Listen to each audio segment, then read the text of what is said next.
Kalau misalnya vendor-vendor lain, itu totalnya berapa sih yang belum dibayar sama WSBP? Angka persisnya gue nggak tahu, tapi udah pasti itu triliunan ya. Karena dari tranche D aja yang gue tahu itu ada 800 miliar. Itu dia ngedanain lu, nanti dia ngambil margin. Dia ngambil resiko itu. Dia ngambil resiko untuk ngurus karena mereka sudah terbiasa dengan orang-orang karya-karya ini. Sebenarnya ini udah rahasia umum lah, semua tahu gitu. Kalau dunia proyek, dunia konstruksi gitu ya, semua sudah tahu. Hari ini gue kedatangan salah satu tamu yang kebetulan rugi gara-gara berbisnis sama pemerintah. Ini Bro Denny. Iya. Thank you nih bro, udah datang. Mungkin lu boleh langsung sharing bro. Kerugian lu emang berapa? Dan sama siapa? Kerugian gue yang gue mau cerita hari ini itu satu dari Waskita Beton ya. Itu total ada 3 miliaran. 3 miliaran. 3 miliaran. Lu sebagai apa? Sebagai vendor atau sebagai apa? Jadi 3 miliar itu sekitar 1,7 miliar itu dalam bentuk reksadana terproteksi yang belum terbayar sampai saat ini.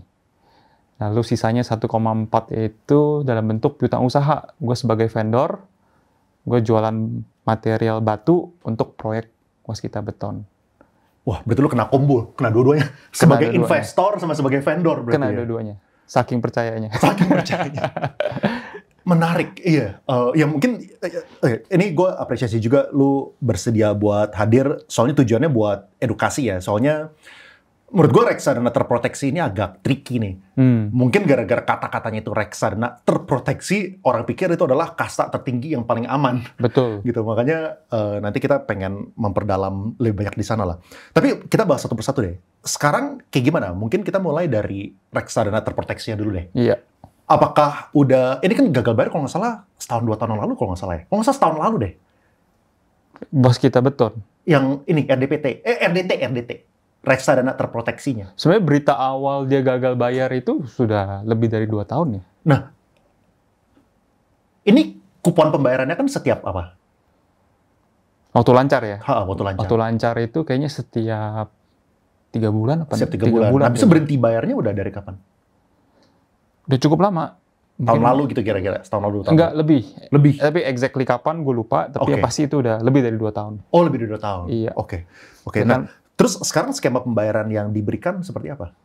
Untuk RDT ini sebenarnya gue nggak gitu mau terlalu pusing. Jadi gue serahin ke manajer investasi, gue percayakan dia untuk ngurusin penyelesaiannya.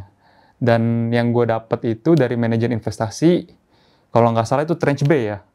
Jadi 15% dari sisa hutang yang belum dibayar itu akan dibayar dalam waktu 6 tahun. Dan bunganya hanya diberikan 2% per tahun. Pokok 15%-nya itu akan dicicil di tahun ke-5 dan ke-6. Dan sisa 85%-nya itu lebih parah lagi. Itu pakai skema konversi utang menjadi saham. Berarti lu nggak terima duit, lu dibayar pakai saham, dan dibayarnya 10 tahun lagi, 2033. Oke, gue sedikit ulang ya. Berarti dari 100%, 15%-nya ini akan dibayar di tahun ke-5 dan ke-6? Betul. 15%? Iya. Lalu lu akan dikasih bunga 2%? 2% per tahun. Per tahun? Gross. Oke, gross, ya. Iya, kalau misalnya di RDT kan gross sama net sama kan? 2% juga. Nggak ada potongan pajak lah, kalau misalnya reksadana kan. Oh iya, benar ya. Benar, tapi 85%-nya ini dikonversi pakai saham. Betul. 10 tahun lagi. 10 tahun lagi baru terima. Dan kita nggak tahu. Saham ini sekarang harga udah berapa? Rp10. Rp10. WSBP itu setahu gue Rp10. Rp10. Per hari ini. Ya berarti kan 50. Udah hilang 10 dari 50 kan? Udah hilang 40 dari 50. Nah itu gue nggak tahu tuh. Gue nggak tahu maksudnya mereka berdasarkan harga apa. Apakah mereka ngasihnya itu jumlah sahamnya itu dihitung berdasarkan waktu harga itu masih ratusan atau? Oh enggak. Jadi mereka kita sudah pernah diinfokan, mereka ada cara hitungnya lah dalam average market price 45 hari dalam window kapan.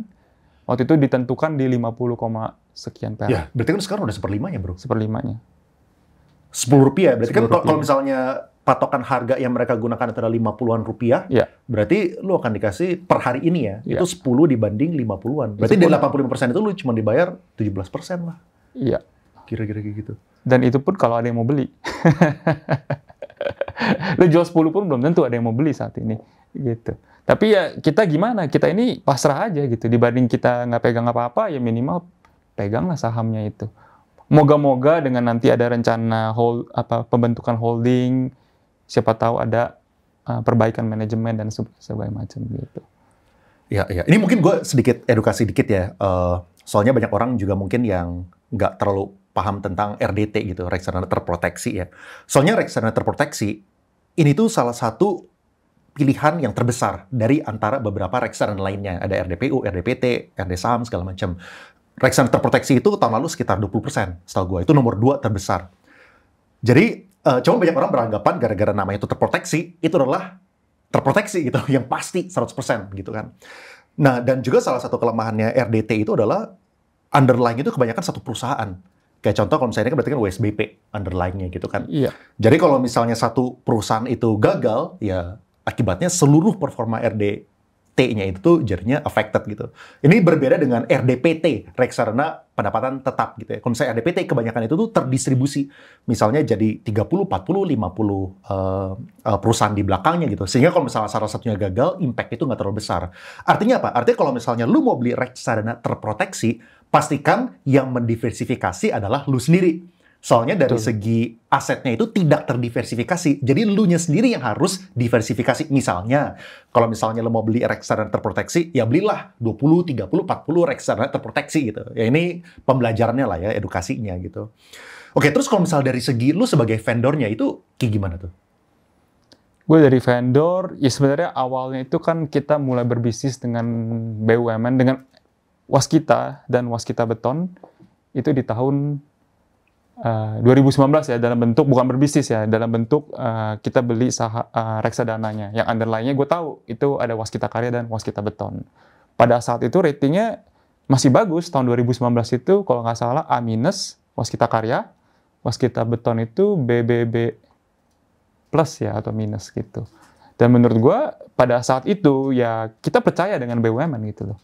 Kalau dulu pengalaman dari bokap gua gitu, waktu dia mengalami krisis ya tahun 98 lah ya, ada krisis moneter, perubahan-perubahan suku bunga yang sangat drastis itu sampai sekian puluh %.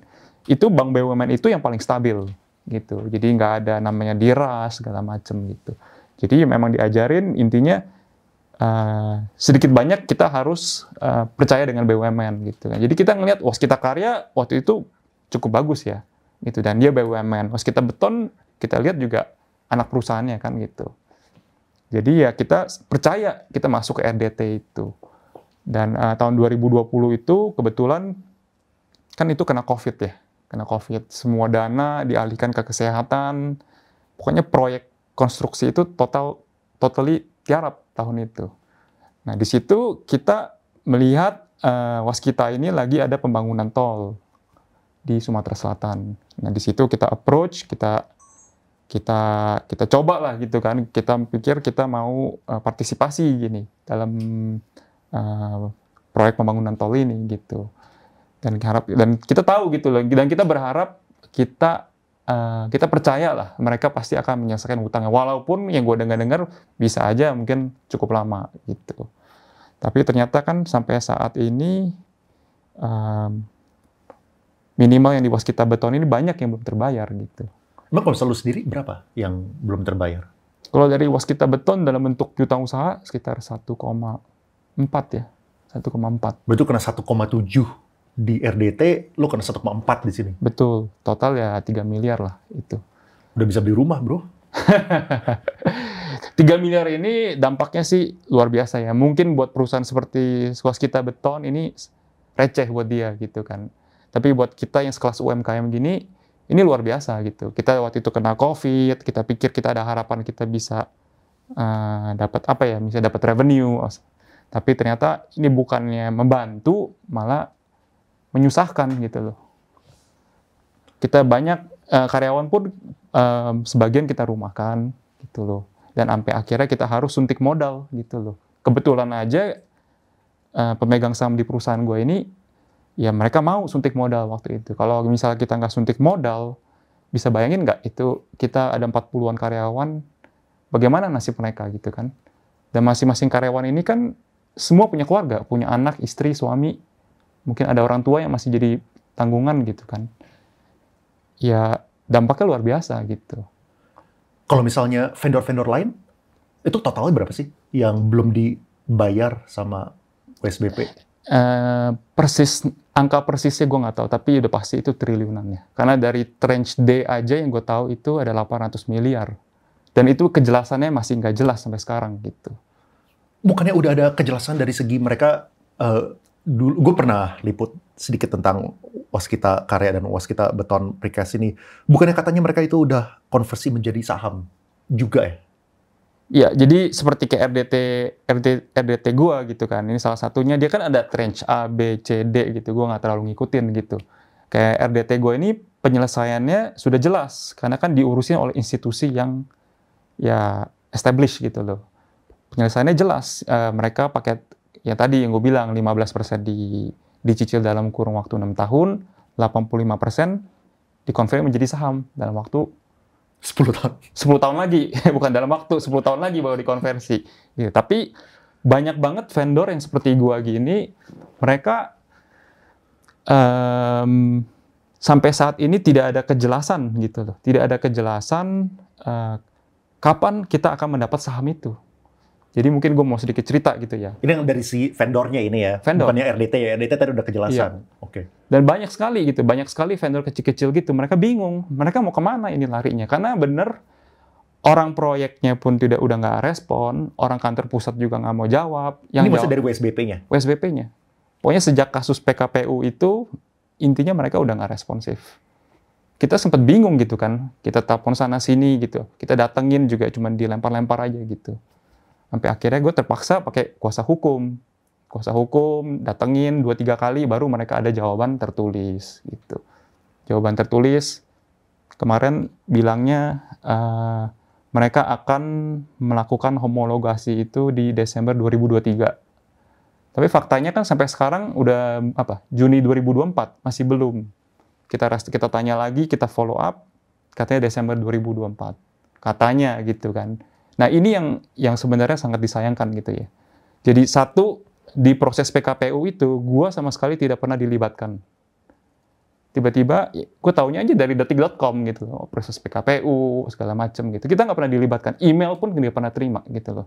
Oh bukannya yang mengkonversi menjadi saham itu harus atas dasar persetujuan ini ya? Mayoritas lah. Mayoritas? Katanya 80% gitu. Oh 80% katanya udah setuju? 80%. Ya 80%. Tapi lu nggak pernah dapat email apa-apa? Nggak pernah dapat email. Jadi kita orang yang nggak pernah memberikan setuju atau tidak setuju, dianggap setuju. Dan mereka memberikan tranche yang kurang menarik buat orang-orang kayak kita gini. Tiba-tiba kita dikasih tahu aja, kita akan melakukan penyelesaian utangnya dengan konversi saham, nanti cara hitungnya sekian, suruh buka rekening di sekuritas. Gitu aja tiba-tiba gitu. Oh, itu mereka udah kasih kayak gitu, tapi mereka kasihnya itu Desember 2023. Infonya bakal ada konversinya gitu maksudnya? Kalau nggak salah di April 2023. Oh, April 2023? Iya. Oh. Sampai udah akhir 2023, udah ada election baru, nanti Desember 2024 presiden baru, jadi presiden baru lah yang selesaikan. Aduh. Dan mungkin ada satu lagi proses kronologis yang gue mau ceritain gitu ya. Kesusahan kita bukan hanya jauh sebelum PKPU ini terjadi gitu ya. Gua ngajuin 2 invoice ke Jakarta. Jadi base gue ini kan bisnis usaha gue ini kan di Lampung gitu. Jadi kita ajuin invoice kita ke loket di Jakarta di Cawang. Waktu itu gue inget itu tahun 2 Desember 2020. Kita ajuin berkasnya, kita datang nih jauh-jauh ke Jakarta, ajuin loket, ditolak. Gue alasannya karena waktu itu ada yang di gedung itu ada yang terpapar COVID, sehingga mereka sterilisasi, isolisasi, tutup. Ya oke lah, itu force major kan, kita nggak bisa komplain gitu. Gue tunggu berapa hari lagi, gue datangin lagi, tutup lagi dengan alasan yang sama. Ya udah, gue pikir ini kayaknya akan gini-gini aja kan. Gue tunggu sampai awal tahun Januari 2021. Gue datangin lagi, gue kontak yang orang kantor pusatnya yang biasa kontak sama gue. Nah, berkas itu ditolak lagi dengan alasan mereka sedang melakukan reorganisasi. Sehingga penerimaan berkas tagihan itu tidak lagi diterima di kantor pusat Jakarta, tapi di masing-masing proyek. Gitu. Ini sebenarnya PR banget ya. Buat orang daerah harus jauh-jauh datang. Untung aja Lampung nggak terlalu jauh dari Jakarta gitu loh. Kalau misalnya gue datang dari Bengkulu, Padang, Jambi gitu kan. Ini kan luar biasa gitu loh. Gue harus bolak-balik gitu. Akhirnya ditolak juga. Akhirnya gue harus balik ke Lampung, gue cari waktu ke site mereka di Palembang gitu. Dan itu akhirnya diterima lah. Gue punya tuh tanda terimanya tuh. 2 invoice berarti 2 tanda terima, berkas semua sudah lengkap. Jadi kita tunggu waktu itu pembayarannya kan, terus nggak lama keluarlah itu berita PKPU segala macem. Ya kita deg-degan juga kan, berarti gimana nih nasib utang kita ini kan gitu. Tapi kita tunggu, kita tanyain. Akhirnya yang gue bilang itu di April 2023 dia bilang akan dibayar dengan saham. Kita suruh buka rekening sekuritas. Kita sudah buka, kita ikutin segala. Pada saat tanggal itu, gue lupa tanggal berapa, cuma 1 invoice yang dibayar. Gitu. Terus 1 invoice ini satu lagi itu yang 1,4 M itu gimana nasibnya nih gitu kan. Ya itu di saat itu gue kontak sana sini semua nggak ada jawaban gitu loh. Akhirnya pakai kuasa hukum, datangin, jawaban mereka itu, kita ini berkas itu belum bisa dibayar karena belum terverifikasi. Maksudnya gimana? Berkasnya belum lengkap katanya. Gue tanya, berkas mana yang belum lengkap gitu. Dia bilang berkas A, dia bilang kayak gitu. Gue kasih lihat tanda terimanya. Ini ABC, A, PZ ini semua sudah ada tanda terima, diterima oleh orang proyek kalian gitu. Terus mereka gini, baru akhirnya mereka bilang, oke, ini sudah terverifikasi, nanti kita akan konversi menjadi saham di tahap kedua, yang sampai sekarang tanggalnya nggak jelas. Gitu. Jadi perjuangan lu udah dari 2021 sebenarnya? Iya, dan gue perjuangin apa sih? Saham yang senilai 10 perak. Tapi kan ini gimana pun juga ini kan hak kita ya. Dibanding kita nggak megang apa-apa, ya minimal kita masih pegang saham itu. Gitu. Dengan harapan syukur-syukur ya kalau misalkan nanti dia naik harganya gitu kan, minimal ke berapa, masih ada nilai gitu loh. Ya, ini ya lu mungkin masih bisa apa namanya tadi untungnya itu lu masih mau diinjek modal sama pemegang saham. Iya. Gitu kan. Jadi masih bisa sustain lah. Gue nggak kebayang orang yang diutangin triliunan lainnya, itu kan berapa orang itu tuh? Luar biasa. Lu kenal sama orang-orangnya? Banyak? Banyak sih enggak, tapi gue tahu beberapa yang benar-benar ya mereka kekumpul uang, mungkin main-main proyek-proyek kecil, akhirnya mereka masuk, berani punya dana 1-2 miliar, mereka masuk ke proyek, ludes gitu aja. Dan mereka nggak bisa apa-apa gitu loh. Mereka udah pasrah aja gitu. Karena bingung mau apa gitu kan dengan 2 miliar ini gitu. Akhirnya mereka mulai lagi dari nol gitu loh. Bahkan ya banyak lah cerita-cerita yang katanya sampai stres, sampai ya gue nggak tahu seberapa ininya gitu. Tapi banyak sebenarnya orang-orang yang jauh karena hal ini mereka mengalami hal yang jauh lebih parah dari perusahaan gue gitu. Terus apa yang lo harapkan dengan lo sharing di sini? Ya sebenarnya pertama gue rasa gue mau sharing ya, karena kalau pengalaman pahit ini jangan sampai terjadi ke teman-teman yang lain gitu. Berarti kita sangat harus berbisnis itu dengan prinsip kehati-hatian, terutama kalau misal pembayaran itu tempo ya dihutangin gitu. Ini sangat penting gitu, karena di Indonesia ini baik swasta maupun BUMN gitu, sangat tinggi kemungkinan hutang itu tidak dibayar gitu. Jadi kita benar-benar harus seleksi. Jadi gue mau share ini ke teman-teman. Kedua, gue juga mau mengajak teman-teman yang mungkin di posisi gue tahun lalu yang kebingungan harus bagaimana gitu kan. Ada hutang belum dibayar. Mau cari siapa juga bingung gitu loh. Kita kontak orang waskita betonnya pun mereka tidak responsif gitu. Jadi gue mau mengajak teman-teman yang mengalami hal yang sama, itu kita sama-sama memperjuangkan hak kita gitu. Nanti mungkin gue bisa kasih nomor gue. Oh, jadi gue boleh taruh nomor telepon di deskripsi ya? Oh iya, boleh. Dengan senang hati silakan hubungi nomor gue. Kita akan sama-sama kita perjuangkan hak kita gitu. Lu kenal Bro Ron gak sih? Bro Ron. Harusnya ada Bro Ron di sini nih. Jadi Bro Ron itu salah satu orang yang sangat vokal tentang inilah. Gitu. Iya, Dia sempat merally juga. Ya, siapa tahu nanti dia juga bisa denger, nanti bisa kontakkan juga sama dia. Iya. Tapi dari segi bisnis lu ya, itu apa sih, lu supply apa? Gue supply perusahaan gue ini stone crusher gitu. Jadi kita produksi batu untuk kita supply ke proyek-proyek ya untuk konstruksi mainly gitu. Jadi konsumen kita itu kontraktor-kontraktor yang biasanya bangun jalan gitu kan, jalan desa, jalan provinsi, jalan negeri, jalan tol, yang biasa mereka punya yang bikin aspal atau batching plant gitu. Iya.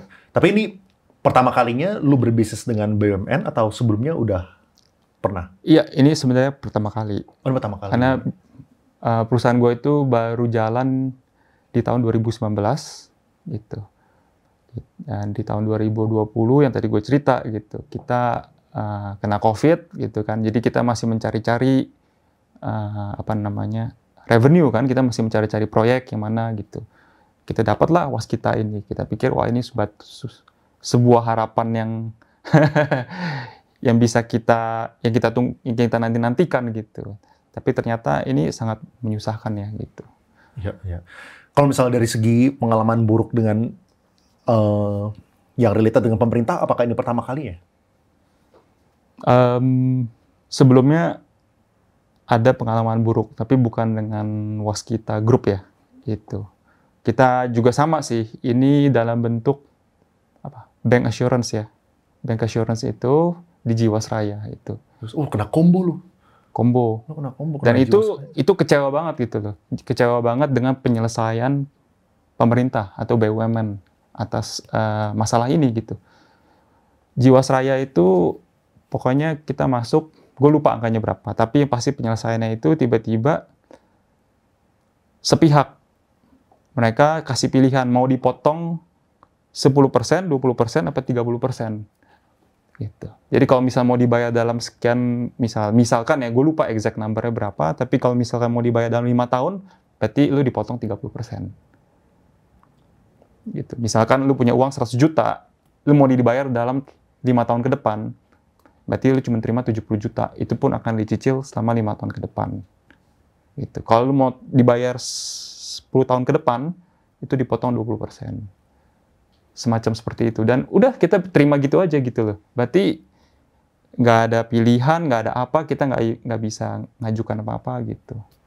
Dan ini kan semua bukannya mau menyalahin ya. Sebenarnya kan keberadaan BUMN ini kan harusnya membangun negara, mensejahterakan rakyatnya gitu. Tapi ini faktanya adalah kebaliknya gitu loh. Sangat menyusahkan gitu loh. Iya. Menarik ya. Ya ini realita. Ya ini kita harus ngomong apa adanya lah ya, bukan ngomong yang bagus doang, tapi yang realita di lapangan ya kita harus sharing apa adanya gitu. Soalnya yang gue lihat sih juga asing mungkin sekarang ini banyak yang keluar dari pasar modal Indonesia kan. Mereka berbondong-bondong keluar dan rupiah pun juga lagi di angka tinggi-tingginya nih, 16.000 hampir 500 ya, 11.400 lebih gitu ya. Ya ini kan menunjukkan mungkin mereka ngeliat lah pemerintahnya kok bisa seperti ini gitu, BUMN-nya kok bisa seperti ini, gimana mereka bisa percayanya.